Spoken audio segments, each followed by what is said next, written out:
Dear student, English teacher और complete biography master class में हमने पिछली बार न्यू क्लासिकल एज और जो है 18th सेंचुरी में जॉन ड्राइडन को पढ़ा था। आज जो ये अगला वीडियो है आपका है, ये अलेक्जेंडर पोप के बारे में है कि कौन अलेक्जेंडर पोप थे, इनका इंट्रोडक्शन देखिए। सबसे पहले मैंने आपको ये बता दिया है कि न्यू क्लासिकल और जो एज थी वो 18वीं शताब्दी हुई थी।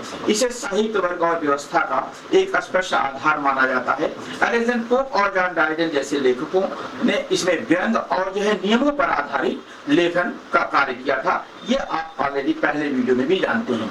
आज हम जिनके बारे में सीखते हैं, जिनके बारे में जानते हैं, वो है अलेक्जेंडर पोप।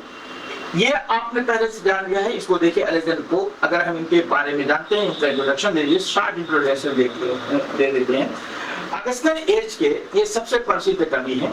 ये अपने तीखे व्यंग और हीरोइक कपलेट के सबसे सटीक इस्तेमाल के लिए दुनिया भर में मशहूर है। ये जान लीजिए कि ये प्रसिद्ध कवि हैं अगस्टिन एरा के, और फिर उसके बाद सबसे प्रसिद्ध कवि हैं। और अपने तीखे व्यंग और हीरोइक कपलेट के लिए इन्हें बहुत जो है स्थान, बहुत सम्मान प्राप्त है इंग्लिश लिटरेचर की दुनिया में। इनकी लाइफ क्या थी? पोप का जन्म लंदन में हुआ था।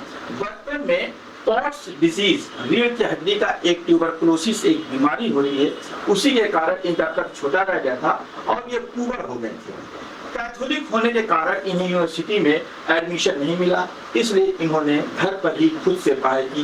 देखिए, हमेशा जो है समाज में कुछ लोगों को जो पावरफुल थे, उन्होंने अपने आप को सुपर बनाया और अपनी सुपीरियरिटी हमेशा शो की है। तो इसी तरह ये कैथोलिक क्रिश्चियनिटी के कैथोलिक समुदाय को मानने वाले थे, इसलिए इन्हें यूनिवर्सिटी में अध्ययन करने के लिए कोई जगह नहीं प्राप्त हुई थी। इन्होंने घर पर अध्ययन करके अपने आप को एक योग्य कवि के रूप में प्रस्तुत किया।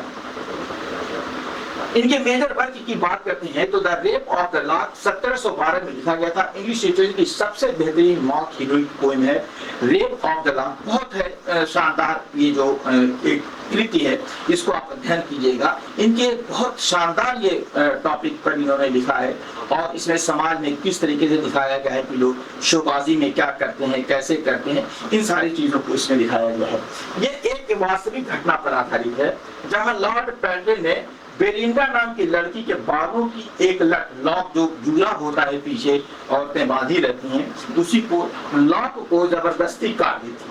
पोप ने इस छोटी सी बात को एक महाकाव्य के स्तर पर मजाकिया ढंग से पेश कर दिया। देखिए, किसी छोटी बात को बड़े सुंदर अंदाज में और इंटरेस्टिंग फॉर्म में प्रस्तुत कर देना, यही सबसे बड़ी कला होती है। और अलेक्जेंडर पोप ने इसको इतनी सुंदरता से प्रस्तुत कर दिया था कि इसे जो है आज भी जो है लोग जब अध्ययन करते हैं तो उनके चेहरे पर बरबस मुस्कान फैल जाती है। उनके चेहरे पर एक खुशी और एक जो है ऐसी चीज आती है कि देखिए एक आदमी क्या करता है और समाज में किस तरीके के लोग हैं और किस तरीके के सिस्टम्स चल रहे हैं समाज में। तो ये चीज है, इस पर आती है।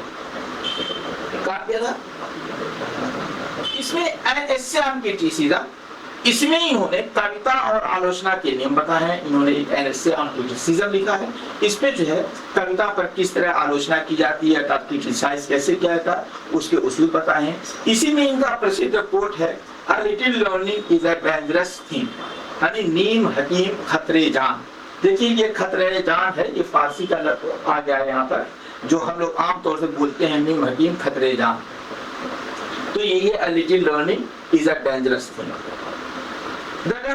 मूर्ख लेखकों पर लिखा गया एक तीखा व्यंग्य है, जो कुछ ऐसे राइटर हैं जो कुछ मूर्खतापूर्ण लेख लिखते हैं। जैसे आज भी आप देखते हैं कि फेसबुक यूनिवर्सिटी और व्हाट्सएप यूनिवर्सिटी पे अक्सर कुछ ऐसे कहानियां आ जाती हैं जो है आप लोग उस पर विश्वास भी कर लेते हैं।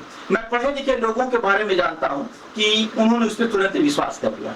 जैसे एक हमारे देश के बहुत प्रसिद्ध आदमी हैं, उनके बारे में ये कि उनकी बेटी किसी रेस्टोरेंट में गई और वहां पे जब उसने रेस्टोरेंट में अपना जो भी खाया पिया, खाने पीने के बाद उसमें से निकलने लगी तो वेटर को उसने 500 रुपया टिप्स दिया। और वो बड़े आदमी जब उसमें से निकलने लगे तो उन्होंने उसको जो है 100 रुपया टिप्स दिया। तो वेटर ने कहा कि आपकी बेटी तो जो है 500 रुपया दी है और आप 100 रुपया दे रहे हैं। तो उसने कहा कि मैं उतने बड़े बाप की औलाद नहीं हूँ, जितने बड़े बाप की औलाद ये है। उन्होंने अपना नाम लेके बताया था, मैं यहाँ नाम नहीं बोलना चाहता, कि मैं उनकी औलाद नहीं हूँ। तो वो एक पढ़े लिखे आदमी इसका एग्जाम्पल दे रहे थे। मैं कहा क्या बात करते हैं, उन्हें तो शादी ही नहीं की, उनको बेटी कहाँ से होगी। उसके बाद भी मैं बता रहा हूँ, उसके बाद भी उनको विश्वास नहीं हुआ। फिर उन्होंने गूगल किया, गूगल के कहा हाँ सर आप सही कह रहे हैं। तो ये देखिए, ये है गूगल यूनिवर्सिटी का विश्वास, अरे सॉरी फेसबुक यूनिवर्सिटी और व्हाट्सएप यूनिवर्सिटी का विश्वास। आप लोग इन यूनिवर्सिटियों से बच के रहिए। जो है व्हाट्सएप यूनिवर्सिटी, फेसबुक यूनिवर्सिटी पे लोग टीआरपी के लिए अपने इस तरीके के कमेंट लिखते रहते हैं कि वो फला है। इसी तरीके से एक और कहानी आई थी, वीडियो लंबा हो जाएगा। तो उन्हीं ऐसे ही मूर्ख लेखों के ऊपर उन्होंने एक तीखा कमेंट किया था। अगर एग्जाम फैक्ट की बात करेंगे तो बाइबिल और शेक्सपियर के बाद ऑक्सफोर्ड डिक्शनरी ऑफ कोटेशन में सबसे ज्यादा कोर्स अलेक्जेंडर पोप के ही हैं। तो आप जान लीजिए कि सबसे ज्यादा कोर्स अगर हम बात करते हैं शेक्सपियर के बाद ऑक्सफोर्ड डिक्शनरी ऑफ कोटेशन में अगर हम देखते हैं तो सबसे ज्यादा अलेक्जेंडर पोप के कोटेशन मिलते हैं। ये भी एक एग्जामिनेशन पॉइंट ऑफ व्यू है और ये एक नॉलेज की बात है।